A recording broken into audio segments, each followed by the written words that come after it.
রাত্রে আমি আমার সোনামণিদের কি কাজ করি তা আমি আজকে আপনাদের দেখাবো। আসসালামু আলাইকুম বন্ধুরা, কেমন আছেন? আলহামদুলিল্লাহ, আমি অনেক ভালো আছি। তো আজকে আমি আমার সোনামণিদের পিটারের বাট পরিবর্তন করব। তো দেখেন, বাটগুলি অনেক বড় হয়ে গিয়েছে। আমি নতুন বাট লাগাবো। এগুলি প্রথমে গরম পানি দিয়ে আমি ওখলিয়ে নেব, তারপরে আমি বাট লাগাবো। আর এখানে আমি দেখেন গরম পানি করেছি বাবুদের প্লাক্সে ভরার জন্য। আর এখানে অনেকগুলো কাপড় রয়েছে জুড়ির ওপরে, এগুলো গুছিয়ে রাখবো তাদের র্যাকের মধ্যে। দেখেন তো, আমি গুছিয়ে রেখেছি। এভাবে রাত্রে কাজগুলো করে রাখলে খুবই সহজ হয়, কোনো কষ্ট হয় না, সকালে সব কিছু হাতের কাছে পেয়ে যায়।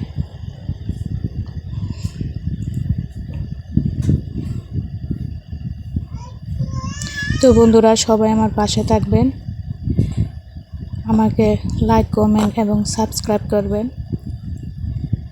আমার দুই সোনামণি, আপনারা তো জানেন আমার কলিজার দন, অনেক সাধনার সন্তান আমার।